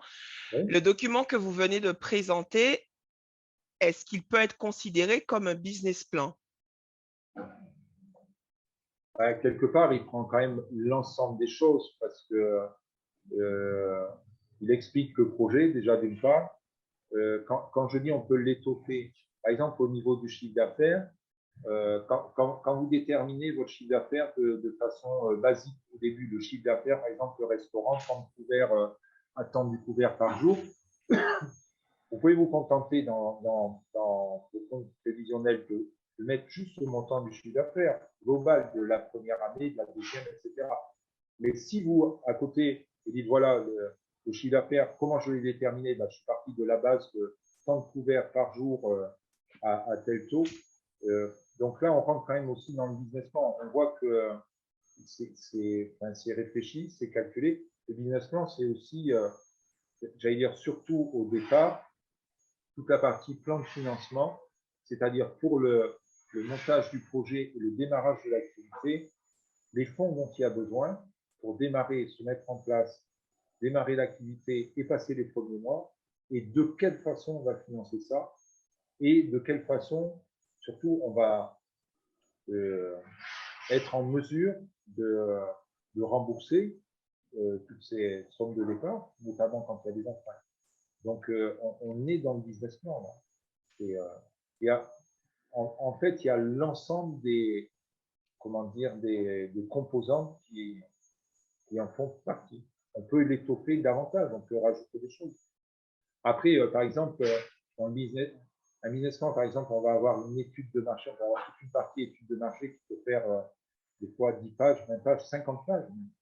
On peut très bien le rajouter dans les comptes prévisionnels, hein, pourquoi pas. Après, si c'était le cas, si on a une étude de marché qui fait 30 pages, il vaut mieux mettre l'étude de marché d'un côté, enfin, donner les deux documents et à la limite, dans le compte prévisionnel, dire que de se référer à l'étude de marché qui est en complément de compte prévisionnel. Voilà. D'accord. Première question des participants. Existe-t-il des outils gratuits nous permettant de suivre ces chiffres facilement? Alors, j'allais dire, ça vous allez me confirmer, puisque l'outil chambre de commerce quand même permet d'avancer, enfin ça prend l'ensemble du projet et permet quand même d'établir globalement, j'allais dire un peu le même genre de document de synthèse, et en tout cas aide à alimenter les réflexions. Et donc ça, vous allez me confirmer, mais il me semble bien que il n'y a pas de coût d'entrée ni de fonctionnement. Non, donc je confirme ce que vous êtes en train de dire et je réponds également à la question de Claudine qui est est-ce qu'on peut trouver un modèle de ces trois instruments financiers sur le CCI Business Builder? Je confirme que oui, justement, dans l'outil CCI Business Builder, il y a une partie, la partie financière justement qui traite toutes ces questions, voilà, et ce sont des tableaux qui sont préformatés, donc il suffit de rentrer ces chiffres et puis le calcul se fait automatiquement et nous permet donc par la suite d'obtenir le compte de résultat, le plan de trésorerie et le troisième document que j'oublie, mais vous avez tous ces éléments à partir du Business Builder et qui est un document, une plateforme gratuite. Toutefois, je reviens sur ce que disait Monsieur Lisée. On peut travailler sur le CCI Business Builder, mais il est recommandé également de faire valider ces éléments par un professionnel ou un expert dans la matière, justement pour s'assurer que les éléments que nous avons insérés sont des éléments justement qui tiennent la route, si je peux me permettre de dire cela. Je vais dire, il y a deux choses. Il y a ça. Effectivement, il faut que ça soit cohérent. Bon, c'est vrai qu'on a l'habitude, on a l'habitude de faire des prévisionnels, mais surtout de sortir des comptes annuels, donc de faire la comptabilité des clients et de sortir des comptes annuels, donc de lire des comptes en permanence. Et par rapport à ça, il est évident que une incohérence dans des comptes prévisionnels, quelque chose qui ne tient pas debout, ça va nous sauter aux yeux tout de suite. Après, ça peut être quand même juste, hein, ça ne veut pas dire. Il y a aussi un autre point, c'est que il faut rien, enfin, j'allais dire, rien oublier. C'est-à-dire, si vous oubliez un poste de charge qui est, je dirais, pas significatif, c'est-à-dire qu'il n'y a pas une grande importance en valeur, bon, bah, globalement, les résultats à la fin, vous l'avez oublié, mais ça ne va pas changer grand-chose. Par contre, si vous oubliez vraiment un certain nombre de choses qui ont du poids, bien entendu, ça ne va pas être bon. Donc ça, je dirais, on a cet œil critique. À l'inverse, il faut qu'on bâtisse les prévisionnels avec les clients, parce que bon, il y a des secteurs qu'on maîtrise très bien, parce qu'on les voit souvent, certains types de commerce, par exemple, mais on peut avoir j'allais dire, des cas de figure un peu atypiques.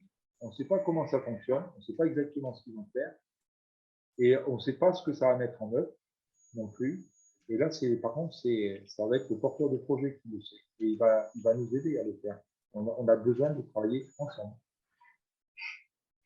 D'accord. Et je viens de mettre dans le chat le lien vers la rubrique sur le prévisionnel financier qui est dans le guide du créateur sur la plateforme CCI Business Builder, pour ceux qui souhaitent aller jeter un coup d'œil. Deuxième question, j'imagine que la rémunération du dirigeant peut être une variable d'ajustement. Y en a-t-il d'autres? Alors, tout à fait d'accord, c'est très pertinent comme observation. J'allais dire, il ne faut pas oublier de se payer, parce qu'on ne travaille pas pour rien, mais c'est vrai que c'est une variable d'ajustement dans le sens où, et surtout la première année, bah, comment dire, les résultats de notre prévisionnel sur la première année, voire même la seconde, sont quand même faiblards, voire un peu négatifs. Quand c'est octroyé une rémunération, on aura vite tendance à la diminuer, voire à l'annuler pour que les comptes aient meilleure figure. Alors ça, oui, c'est tout à fait possible, j'allais dire, sauf qu'il faut quand même penser qu'il faut vivre. C'est-à-dire que par rapport à ça, il y a deux solutions. C'est soit que vous avez d'autres sources de revenus, ou dans votre foyer, on peut compter sur le salaire du conjoint, par exemple, pour vivre, ça peut suffire. Où on a suffisamment d'économies pour dire même si je ne prends pas d'argent pendant 6 mois ou pendant un an, ou on parle des aides, par exemple, comment dire, un demandeur d'emploi indemnisé, selon le cas de figure, peut monter un dossier d'ARS et puis comment dire, continuer à être indemnisé par le Pôle emploi pour autant toute la période où il ne va pas prendre de rémunération. Donc, tout ça, ça se prépare. Hein. Mais tout à fait, c'est une variable d'ajustement. Est-ce qu'il y en a d'autres? Alors, il y a toujours des postes de charge sur lesquels on peut peut-être arriver à rogner. Après, il peut y avoir aussi, mais là, c'est un peu plus complexe, je ne veux pas parler de variables d'ajustement, c'est en fonction de la forme juridique et du régime fiscal et social qu'on adopte, ça peut quand même avoir des incidences sur les résultats. Mais il ne faut pas seulement penser au démarrage, à la première année. Une entreprise, c'est du long terme.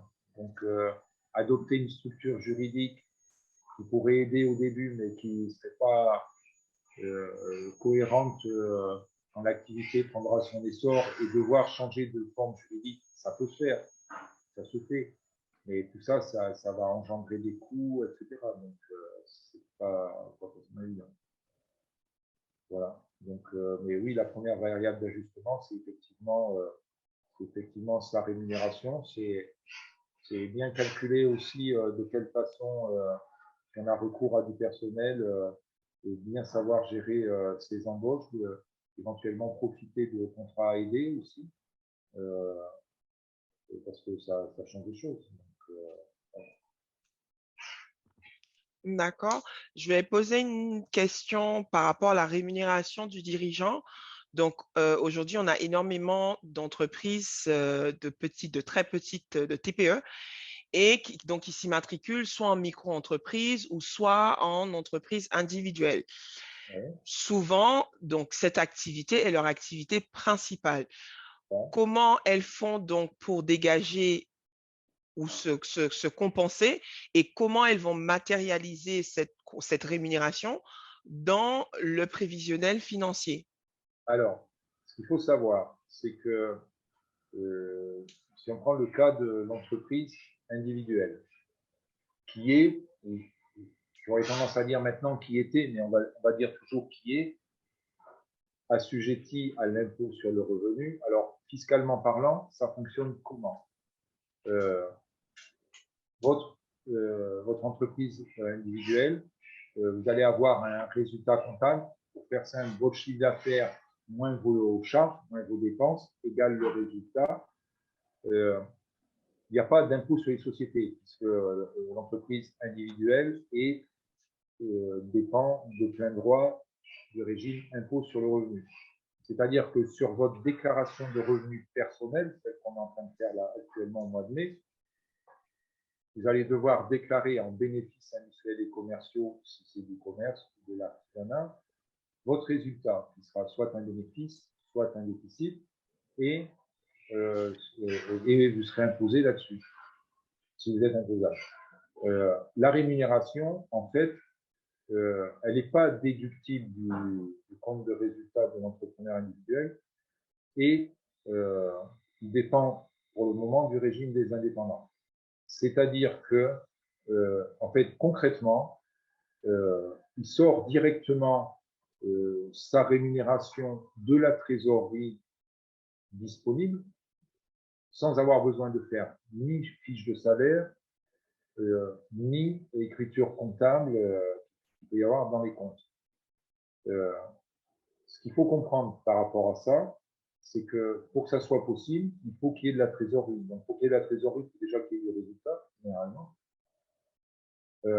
Ça n'apparaîtra pas dans le compte de résultats prévisionnels, ni dans les bilans qui sont établis, dans les comptes annuels qui sont établis ultérieurement. Par contre, je vais en revenir à toujours le banquier, entre guillemets.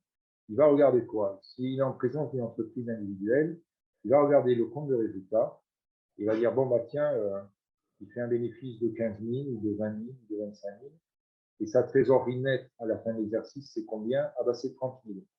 Ça veut dire que globalement, il peut fonctionner 30 000 euros ou 20 000, il en laisser un peu, ou 25 000, au fil de l'année sur son activité pour lui vivre. Parce que même si vous ne prenez pas de rémunération, par exemple, votre banquier, il va même si vos comptes sont, comment dire, positifs, si vous avez de la trésorerie, etc., mais si vous n'avez pas pris de rémunération,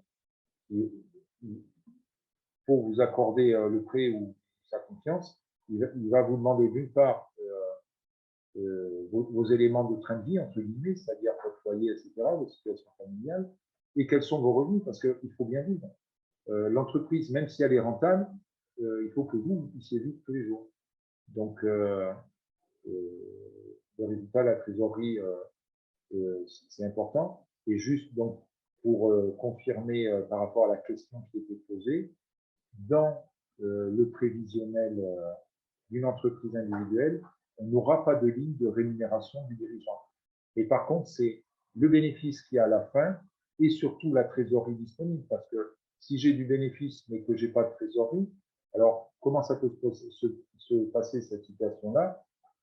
J'ai fait du chiffre d'affaires, je fais 100 000 euros de chiffre d'affaires sur l'année, j'ai 80 000 euros de charges, donc j'ai un bénéfice de 20 000, sauf que sur les 100 000 euros de chiffre d'affaires, eh bien, j'ai encaissé que 70 000 ou que 80 000. Donc, ma trésorerie, elle va être à zéro, en fait, parce que j'ai des clients qui ne m'ont pas payé.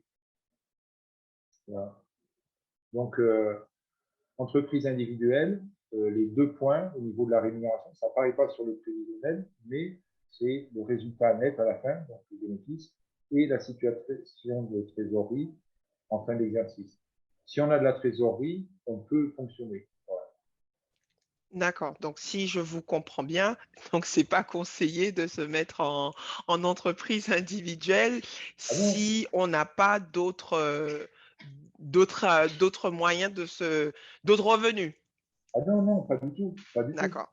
Non, pas du tout. Euh, on va prendre, je vais revenir sur le cas, je viens de parler, je fais 100 000 euros de chiffre d'affaires, j'ai 80 000 euros de dépenses, il reste 20 000, tout le monde m'a payé, et j'ai payé toutes mes factures, mes taxes, mes charges, il me reste 20 000 euros de trésorerie. Je les prends quand je veux. Je les ai pris au fil de l'année à raison de 1 500 euros par mois, par exemple. Donc, si je l'ai fait, je n'aurai pas 20 000 de trésorerie. Il ne restera plus que 5 000, admettons. Et donc, il n'y a aucun problème. Mais ça, c'est après que l'année est écoulée et qu'on a fait donc notre Alors, bilan. Oui. j'allais dire non, pas nécessairement, parce qu'au fil des mois, vos 100 000 euros de chiffre d'affaires, c'est admettons 15 000 euros tous les mois, ou 10 000 ou 8 000, peu importe. Mettons 10 000 euros de chiffre d'affaires tous les mois en moyenne, 7 000 euros de dépenses, il reste 3 000 à la fin du mois. Je prends 2 000, donc j'en laisse 1 000. pour essayer de me faire une petite enveloppe de trésorerie au cas où il se passe quelque chose. Et j'aurais pris tous les mois mes 2000 euros. Et je suis en D'accord. entreprise individuelle, il n'y a aucun problème. D'accord. Donc, ça nécessite de bien prendre le temps de faire son prévisionnel avant. Ça d'une part. Et puis, de toute façon, après, la réalité, vous ne pourrez pas prendre sur votre compte bancaire, sauf à le mettre à découvert, plus que ce qu'il y a, de toute façon. Il ne faut pas le mettre à zéro non plus. Il faut toujours conserver un peu de trésorerie. Voilà,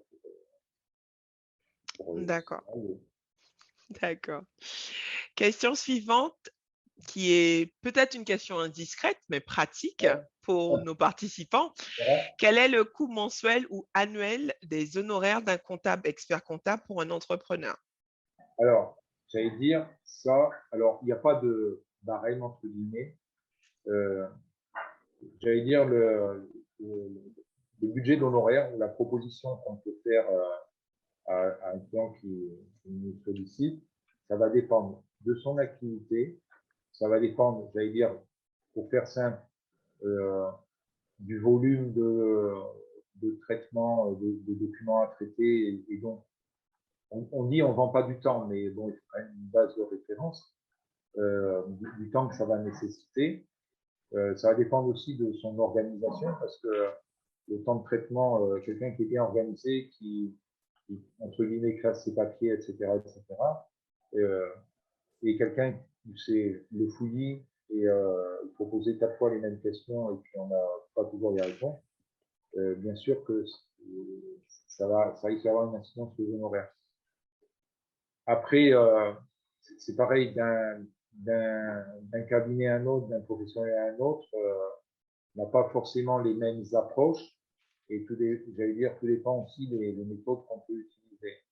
Vous évoquiez rapidement en début de présentation, moi j'ai mis en place des outils numériques, digitalisation, etc., où les clients posent directement leurs documents sur une plateforme, donc sans avoir besoin de documents papier, et ils sont, j'allais dire, pré-traités d'une façon un peu semi-automatique. C'est des outils très performants qui sont capables de lire les par rapport à ça, on arrive à diminuer le temps de traitement et à être beaucoup plus compétitif au niveau honoraire, parce que même notre profession, elle est, j'allais dire, concurrentielle, hein, c'est comme tout. Hein. Donc, l'intérêt pour le client, c'est bien sûr de payer le moins possible d'honoraires en ayant le maximum de prestations, des conseils, bien sûr, à côté, et une qualité, une fiabilité de ces informations, et surtout que ça soit dans les délais le plus possible. Donc, j'allais dire, une entreprise individuelle, un artisan, donc petite structure ou un commerce de petite taille, ben, les budgets, ça peut aller je sais pas, entre 1200 et 2500 euros, quoi, selon le volume pour l'année, quoi, selon le volume. On va être plus dans une fourchette 1500, 1008, je pense, au démarrage. Donc, voilà. Et ça, c'est un tarif annuel. Annuel, oui, bien sûr. D'accord. Après, D'accord. si vous demandez à différents professionnels et chacun va vous faire sa proposition et il y aura forcément des écarts. Hein. D'accord. Merci pour cette réponse. Question suivante. Pourriez-vous partager l'exemple que vous venez de projeter, l'exemple de Maxi Shoes, même en version vierge? Ah, non, en version vierge, pas possible. En fait, simplement pourquoi? C'est parce que l'outil que j'utilise, en fait, il ne sort pas de document vierge.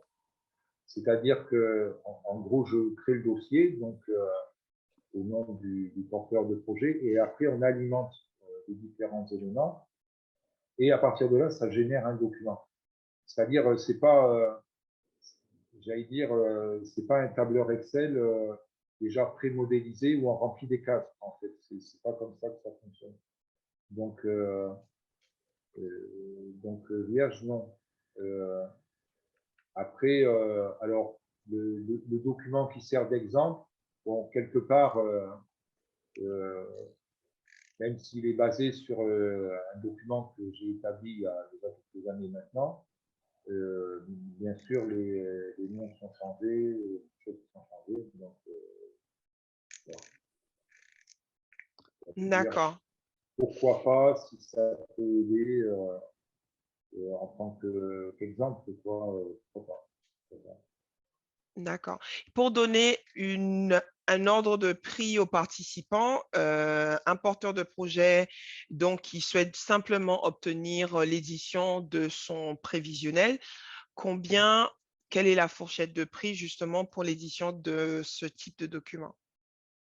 La réalisation de comptes prévisionnels, donc ça se fait quand même en partenariat avec les clients parce que comme je disais au début, pour alimenter certaines données, ça part quand même de sa réflexion. Et par contre, on est là justement pour un peu le canaliser, c'est-à-dire d'avoir un esprit critique, déjà de se faire expliquer, par exemple, son chiffre d'affaires, comment il l'a déterminé, et puis de l'aider. Et après, il y a un ensemble de données que je parle au niveau des charges externes, ou si c'est un secteur qu'on connaît, bon, j'allais dire, il n'a pas besoin de déterminer, lui, le montant annuel ou mensuel de l'électricité, etc. S'il veut le faire. Mais bon, on a quand même des bases qui nous permettent, à vous expliquer sa structure, la taille du commerce, comment il va fonctionner, on a quand même des idées. Et après, de toute façon, c'est contradictoire, on échange. Moi, quand je fais d'abord un projet, je dirais, de compte prévisionnel, et on le débriefe ensemble, et on corrige et qu'on arrive au document final. Concrètement, selon le cas de figure, ça demande plus ou moins une journée de travail quand même, parfois plus, si c'est plus complexe. Au niveau tarif, j'allais dire, ça varie entre 500 € et 1200 € selon le projet, j'allais dire, selon le professionnel qui le fait, parce que je ne vais pas dire on ne travaille pas tous au même prix, mais oui, il y a tout ça quand même. Les honoraires sont libres, entre guillemets, ils ne doivent pas être excessifs, mais voilà. Ce que je veux dire, un professionnel ne vous fera pas un prévisionnel pour 300 €. Ça, pas trop compter là-dessus. D'accord. Par contre, ce qu'il faut quand même bien prendre en considération, c'est l'importance de ce document. C'est-à-dire, si on part du principe, je veux juste, en gros, un document parce que le banquier me l'a demandé, parce que je fais une demande de prêt, donc c'est quand même, la base, c'est quand même souvent ça. Mais la raison pour laquelle on nous demande d'établir des prévisionnels. Mais ce qu'il faut savoir, c'est que c'est vraiment un outil de réflexion au niveau de votre projet. Et il faut vraiment bien faire parce que ce que je disais au début de la présentation, le meilleur projet, faut qu'il soit viable. Et si jamais, parce qu'on peut avoir dans sa tête, oui, je vais faire comme ça, je vais faire tant de chiffre d'affaires, ça va me laisser de temps. Eh bien, peut-être oui, mais peut-être pas. Donc, ça, je ne veux pas être défaitiste, hein, ou pessimiste, mais justement, le faire correctement, ça met en évidence par rapport à comment on a paramétré les choses, les montants auxquels on a réfléchi, eh bien, qu'est-ce qu'il en ressort là. Voilà. Et comme ça, on se lance quand même, dire, en connaissance de cause. La réalité, ça ne sera pas le prévisionnel, mais au moins, on l'aura travaillé. D'accord. Et donc, la dernière question pour la soirée. En tant qu'auto-entrepreneur, il me semble que l'appui d'un comptable n'est pas obligatoire. Pensez-vous qu'il est quand même important de faire appel à un expert pour le suivi de nos comptes? Alors, la question est bien posée, elle revient, j'allais dire, très souvent. Alors, en tant qu'auto-entrepreneur, alors un auto-entrepreneur, c'est un entrepreneur individuel quand même, il n'a pas les mêmes obligations déclaratives, je dirais, qu'une entreprise individuelle au régime simplifié ou au régime normal. C'est-à-dire il n'a pas l'obligation de déposer, entre autres, une base fiscale ou des comptes familiaux et d'établir une comptabilité, effectivement. Alors, l'appui d'un comptable n'est pas obligatoire. Alors,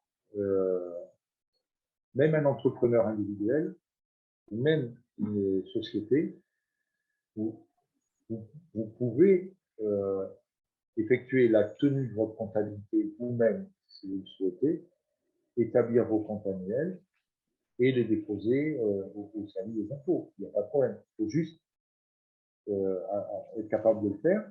Alors, pourquoi pas, hein, si vous avez fait à côté des études de compta, quelqu'un qui a un macro compta à côté, est capable de faire la compta de son entreprise. Hein, si c'est pas très compliqué, il va le faire. Hein. Il achète les logiciels qu'il faut et puis il va le faire. Il n'y a pas d'obligation, c'est pas écrit dans le code des impôts ou dans le code de commerce qu'il faut avoir recours à un expert comptable. Donc, c'est pas obligatoire. C'est ce qui était marqué un peu dans le jeu de texte, hein, sous les yeux de la question.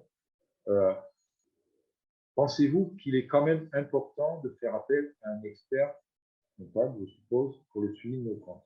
Alors, il y a la partie obligation, ce que j'ai dit tout à l'heure, déclarative. Donc, un auto-entrepreneur, un régime micro n'a pas l'obligation de déposer des comptes. Donc, il pourrait ne pas avoir besoin d'avoir recours à un expert comptable.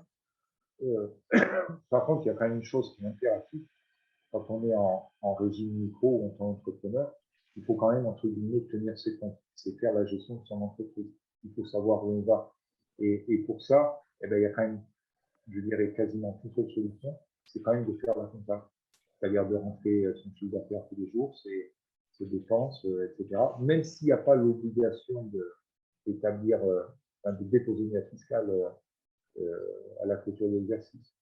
Mais la compta et la gestion, c'est deux choses qui sont quand même intimement liées. Vous ne pouvez pas être en régime micro et pas, entre guillemets, comme on dit familièrement, tenir vos comptes. Donc après, vous pouvez le faire vous-même. Ça peut se faire sur un tableur au pire, avec tous les risques que ça comporte, mais parce qu'il ne faut pas planter le tableur. Il faut bien organisé. Il faut qu'il n'y ait pas un volume trop important, parce qu'au bout d'un moment, vous allez pouvoir faire. Donc, non, ce n'est pas obligatoire, mais alors faire appel, il y a le suivi des comptes, mais au-delà, dans l'exercice de la profession, c'est directement lié à nos obligations, à nos règles professionnelles. On a le devoir de conseil, l'obligation de conseil des clients, c'est-à-dire on ne se contente pas de faire la compta et de sortir des comptes. On est là pour le conseiller, pour avoir un regard critique sur ce compte et de pouvoir l'alerter s'il y a des choses qui me paraissent délicates, je dirais, et le conseil en général, parce que ce n'est pas uniquement au travers de la gestion de la compta, mais le conseil fiscal, le conseil social, le conseil en organisation, etc. etc. Donc, c'est toujours mieux. Quelqu'un qui va démarrer une petite entreprise en régime micro, ah non, déjà, d'une part, il n'a peut-être pas les moyens d'avoir recours à un expert comptable. Je dirais, moi, je n'ai pas de micro-entreprise parce que, effectivement, comme ils n'ont pas l'obligation de déposer des comptes, ils ne font pas appel généralement à nos services. Par contre, ce qu'il faut, c'est qu'ils suivent. Ça, c'est impératif, d'une façon ou d'une autre. Donc, se faire aider par rapport à ça. Voilà.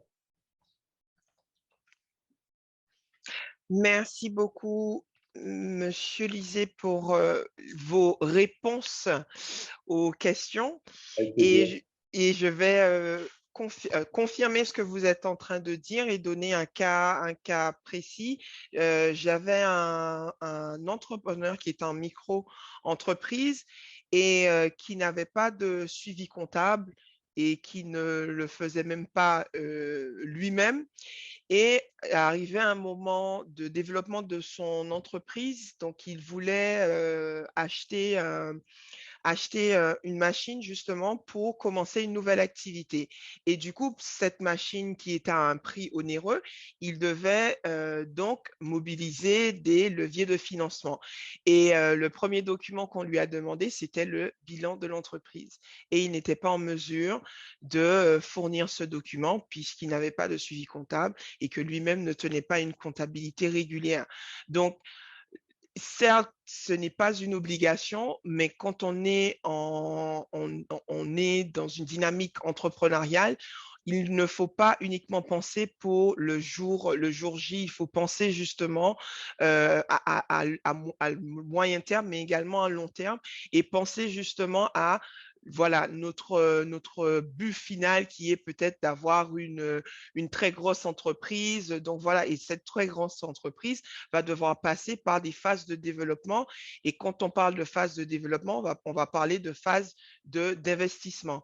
Et pour pouvoir faire ces investissements, donc sauf si notre entreprise a pu dégager des bénéfices, un bénéfice colossal et on n'a pas besoin justement de mobiliser des leviers de financement, ben, on va devoir justement produire certains documents pour pouvoir justement justifier de la viabilité de l'entreprise et justifier de la santé financière également de l'entreprise. Et c'est ces documents-là qui vont pouvoir justifier de cela et pas simplement les belles paroles que l'on pourra donc présenter à son banquier et dire, voilà, ben, mon entreprise dégage. Ils auront besoin justement de documents factuels qui peut justifier de cela.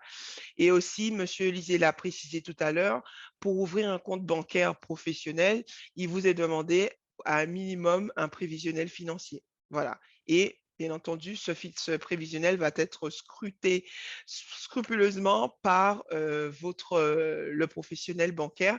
Donc voilà, il faudra être en mesure de pouvoir aussi donc argumenter et expliquer et ne pas simplement aller en ligne, remplir, je vais utiliser le mot bête, remplir bêtement justement des données et puis par la suite, quand vous présentez à une personne qui a besoin justement de consulter ce document, vous n'êtes pas en mesure d'expliquer le contenu. Voilà. Donc, je dis tout ça pour faire écho de ce que M. Lisée vous a dit. Prenez le temps de travailler, de réfléchir et de préparer ces documents qui sont un outil justement pour le suivi de votre activité et également pour votre programmation de développement et de suivi de votre activité. Voilà. Alors, juste Donc, un point oui. Mm-hmm. pour peut-être aussi apporter une réponse à ceux qui sont sur des régimes micro. Bon, il existe des outils, des logiciels qu'on peut trouver particulièrement sur le net, moi, je dirais, qui sont généralement des outils de facturation. Et, donc déjà, qui vont vous permettre de faire des factures j'allais dire dans de bonnes conditions, mais qui aussi gèrent un peu on peut gérer la trésorerie avec ça et également les achats. Et c'est-à-dire que c'est assez simple d'utilisation. Ça pourrait être le genre d'outil à avoir. Ça ne coûte pas très cher non plus. Généralement, c'est hébergé, donc on paye une dizaine d'euros, une quinzaine d'euros tous les mois. Euh, euh, et comme ça, vous aurez aussi je dirais, un historique parce que si dans 2 ans, votre régime micro, votre micro-entreprise s'est vraiment développée, vous avez dépassé les seuils et que vous ne pouvez plus rester en régime micro, vous repassez en régime normal, simplifié, là, il faudra faire une comptabilité, mais vous aurez au moins tout l'historique. Et comme vous disiez tout à l'heure, s'il y a un projet et que vous devez comment dire, présenter des données financières. Alors, ça ne sera pas des comptes établis par un expert comptable, mais il y aura quand même quelque chose. Si vous l'avez fait, j'allais dire, méticuleusement, il y aura quand même tout votre chiffre d'affaires, il y aura quand même la traçabilité, il y aura vos achats, etc. Donc, pour présenter les documents. Donc, voilà, il existe des outils qui permettent de faire ça.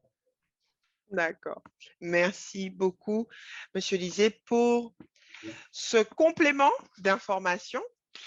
Et je vais donc passer à la troisième partie. Et pendant que je suis en train de faire les annonces, donc je vais vous inviter à remplir le questionnaire de satisfaction pour que nous sachions euh, si cette séance d'information a pu vous apporter des réponses à vos questions concernant le prévisionnel financier. Donc, au rendez-vous pour les prochains webinaires qui auront donc lieu mardi prochain, mardi 24. Donc, nous aurons Adi et Initiative Saint-Martin qui sont donc deux plateformes de financement qui vont donc vous présenter leur, qui vont vous présenter vous présenter qui ils sont et vous présenter leurs produits et services également qui sont à votre disposition. Puisque aujourd'hui nous avons parlé de concevoir son prévisionnel, donc la semaine prochaine nous allons parler de comment donc financer son projet. Et le mardi suivant, puisque jeudi c'est férié, le mardi suivant, nous allons donc clôturer cette série de webinaires avec les principes juridiques, fiscaux et sociaux. Et donc là, on va parler des formes juridiques, des taxes et des cotisations sociales également, et qui sera donc animé par ma collègue Catherine Carmon. Donc, si ce n'est pas encore fait, je vous invite donc à vous inscrire pour ces prochains webinaires. Donc, encore 2. Et puis, nous aurons donc terminé la série de webinaires en français. Et par la suite, ces webinaires seront donc disponibles sur notre page YouTube. Et bien entendu, donc, nous avons la présentation. Bien entendu, c'était une séance d'information. Si vous souhaitez donc approfondir ces informations, cette connaissance que vous avez eue aujourd'hui, donc nous avons deux services, notamment une formation sur le prévisionnel financier qui va donc durer 7 heures, donc une journée complète. La première session aura donc lieu le 17 juin 2022. Si vous êtes intéressé, vous pouvez d'ores et déjà donc contacter ma collègue du pôle formation à formation@ccism.com. Il manque le com.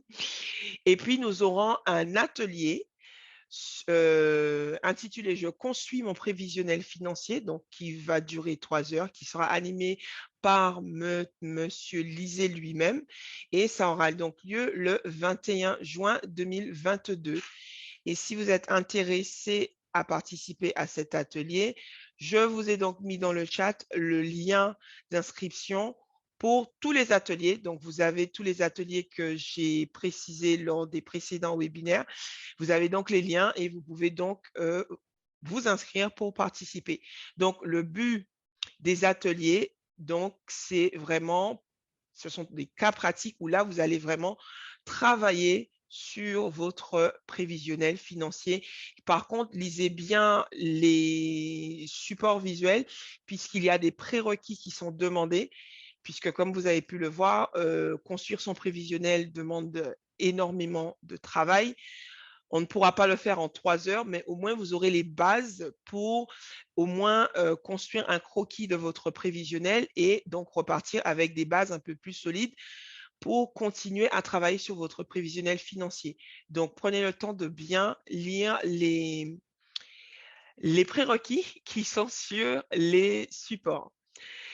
Et troisièmement, donc l'accompagnement personnalisé qui est à votre disposition. Donc, pour les personnes qui souhaitent avoir un accompagnement